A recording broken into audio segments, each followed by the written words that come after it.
Hi, I'm Robert Cosi. I'm the publisher of Canadian Contractor, and this is Steve Payne, the editor of Canadian Contractor.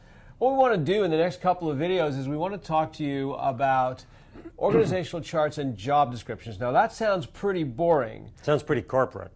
Yeah, it is. Well, it is corporate. We don't like corporate. This is renovate a home builder market. Well, here's the thing. Some of the home builders are corporate. But. All right, you can quiet down now. Here's the thing.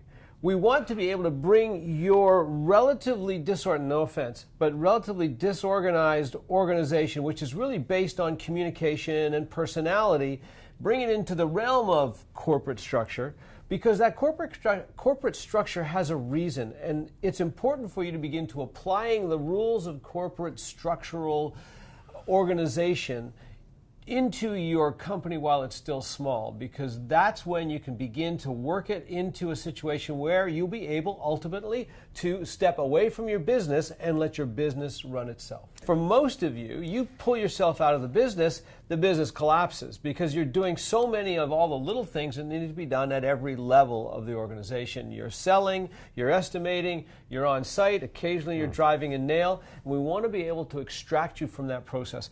And the way to do that is by defining the communications in your organization.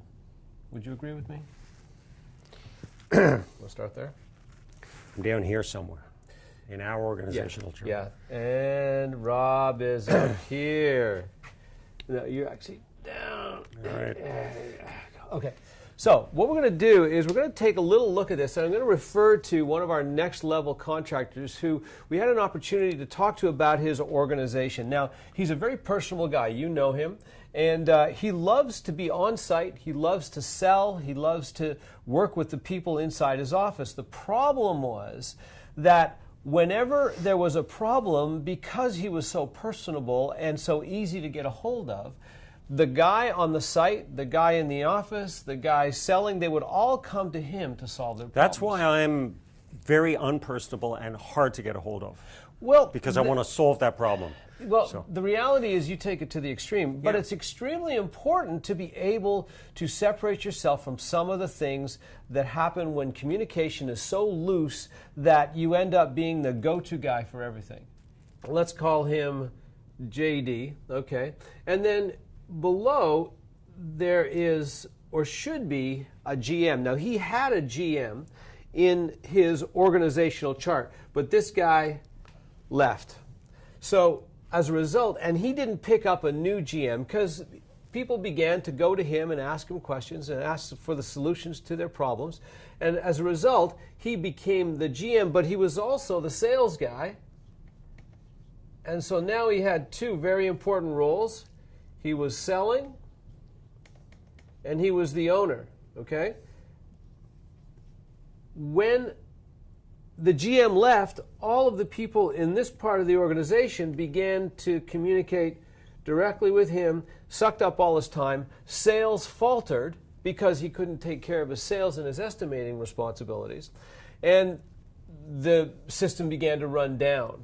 He had a guy that was an on-site guy, and he was helping the on-site guy hook up a trailer onto the back of his truck so that he could take some material to a job site. It is absolutely the wrong thing for the owner of a company to do when you've got 50 employees. He's got between 45 and 50 employees. And here he is getting an hour of his time sucked up by helping a guy with a trailer. Well, that's not how it works. The problem is this guy didn't know who to ask for the fix. Now, if you've got a service department that's taking care of your trucks, and you've got a job description for this guy, and the job description goes, whenever there's an issue with any of the equipment, you go and talk to RK, who is the head of service. He knows what to do, and he's not going to go and talk to JD. He's going to go straight to RK. But there was no job description that could help him know where to go for the problem that he had. So he went straight to Dude, because he's personable and he likes answering questions and he's there and he's easy to approach. He's a great sales guy, but a great sales guy doesn't necessarily make a good operations manager. And that's the challenge. So that's the reason why you've got to start thinking in terms of how your communication is going to run. So you don't have guys running to you for issues that this guy should be fixing or this guy should be fixing, depending on what you decide. Now remember, you can decide anything about how this organization will be, but do decide, publish the job descriptions, get your lines of communication laid out, and let people use those lines of communication. Now, presumably, this JD guy was not making these mistakes when he was a four-person organization. We wouldn't have ever built this. No, exactly. So we should talk about smaller organizations next time. Yeah. Well, the reality is he didn't even have this much of an organization where he was at the $3 million mark. Right. And that's a fairly healthy organization, and he was still relying on informal communication to get things done. Because if you hire somebody into a situation where nothing is written and all the communication is built out of the culture of the company, it's going to take a year for someone to figure out who to talk to, how to talk, what I can do, what I can't do. Start writing those things down. Like I say, you can make the choice. You're the owner. You can do what you like, but start writing down what you like, so that when it comes time that you have these positions that you need to fill and someone's got to come in, they can understand exactly what the limits of that position is. But we'll talk more about organizational charts and job descriptions in the next session. If you've got any questions that you want to bring to us, we will ask those questions here in these sessions, and maybe we'll find some solutions.